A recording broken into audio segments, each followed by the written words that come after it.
Hello guys! Hello! Sagittarius, welcome dito sa aking channel, Sagittarius. Alamin natin kung anong messages, vibration, gabay, energy, para sa inyong lahat. Ito ay general reading, pwede kang makaresonate. Gamitin mo ang iyong intuition sa panonood January 2024 para sa lahat ng mga Sagittarius. Okay. So, happy New Year guys sa inyong lahat. Navigating by the stars. Follow your bliss. Okay. January, posibleng may iba sa inyo, Sagittarius, na may pinaplano kayo. Like, pinaplano yung mag-travel, lumipat ng tirahan, maghanap ng trabaho sa malayong lugar, bumiyahe, hanapin ang sarili sa lugar na accepted sila, tanggap sila. So, yun. Atong navigating by the stars is sinasabi na sundin mo, Sagittarius, kung ano ang nagbibigay sa'yo ng ligaya. Diba? Parang sinasabi na sundin mo kung ano yung pakiramdam mo, doon ka masaya. It's either relationship, it's either trabaho, it's either negosyo, it's either kaibigan, it's either place, or kung ano man to na gusto mong mangyari or gusto mong puntahan, gawin. Kung saan ka masaya, doon ka. Parang gano'n yung sinasabi ng baraha. Okay, wait lang. Sagittarius. Teacher. Stability. Okay. Sa mga Sagittarius na magte-travel, sa mga Sagittarius na gustong lumipat ng tirahan, sa mga Sagittarius na may planong baguhin kung ano yung takbo ng buhay nila, yung mga nangyari daw sa'yo sa past, it's either yung past mo sa family mo, sa friends mo, sa dati mong pinagtatrabahuhan, sa childhood mo, or kung ano yung nangyari sa'yo sa nakaraan, kailangan mo daw yun gamitin as teacher, as lessons sa buhay mo. So, ibig sabihin, saan ka man pumunta ngayong January or the whole year ng 2024, make sure na dala-dala mo kung ano yung wisdom na nakuha mo from your past. Dala-dala mo yung wisdom, dala-dala mo yung energy, yung message na nakuha mo sa mga rejection, sa mga magaganda at hindi magandang nangyari sa'yo sa past mo. Gamitin mo yon as inspiration, gamitin mo yon as source ng confidence mo. Okay? Para makuha mo yung stability, yung balance, or kano pa man.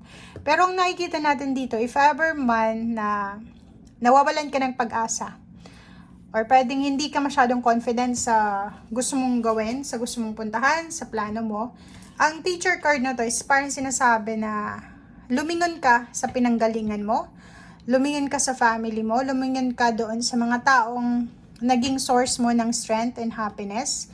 Yung mga taong sinuportahan ka dati, kahit walang-wala ka. Sila ang gawin mong inspiration. Sila ang gawin mong parang foundation. Especially kung may mother ka pa, siya ang gawin mo, Sagittarius, na foundation or inspiration. Parang ganun. Okay, tingnan natin. Sorry.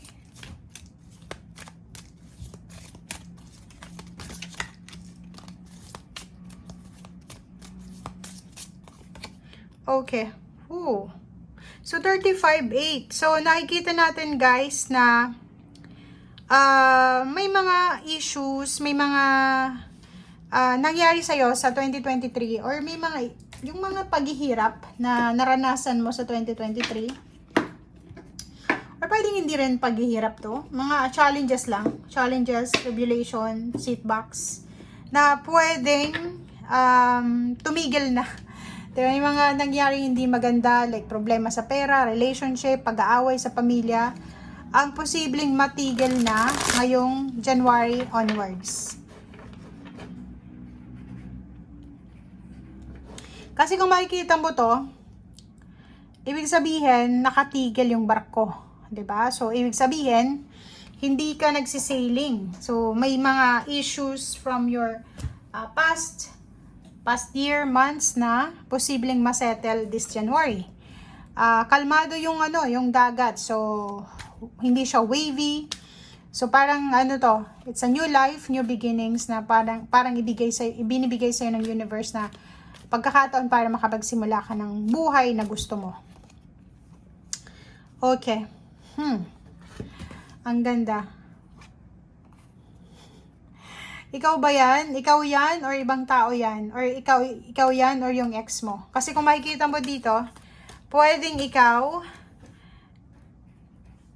ay makakatagpo mo ulit yung ex mo. Pwedeng yung ikaw, this January, mag-o-offer siya sa'yo ng second chance. Pwedeng siya or ikaw mag-o-offer ng pagbabalikan. Or pwedeng trabaho to. Pwedeng yung dati mong boss, dati mong katrabaho, o-offeran ka niya ng trabaho na kung gusto mong bumalik doon sa pinagtatrabahuhan mo.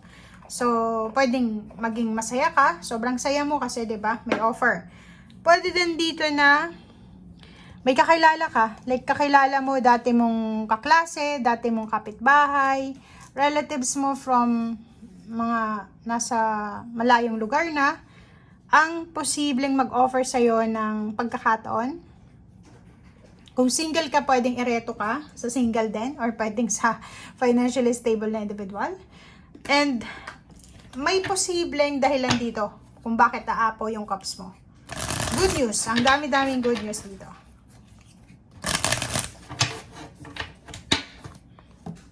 Okay. Wow.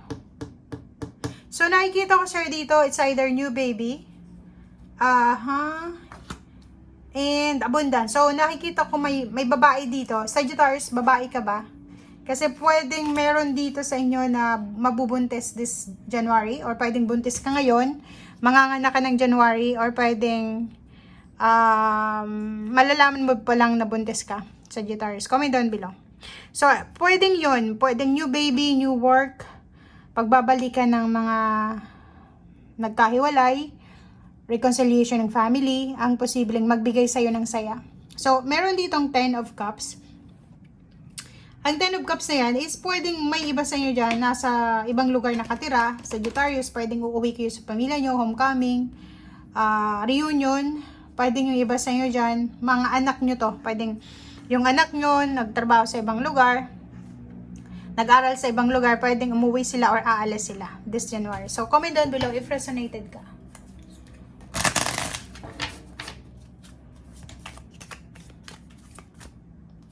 Okay. Chariot, travel. So, yun ang nakikita ko, sir, dito. May iba din sa inyo dito, Sagittarius, na posibleng kayo ay magta-travel, lilipat kayo ng lugar sa mas malamig na lugar. So, kung ikaw ay nasa Pilipinas, pwedeng pupunta ka sa Europa, America, or sa Southeast Asia na may winter. Parang ganun.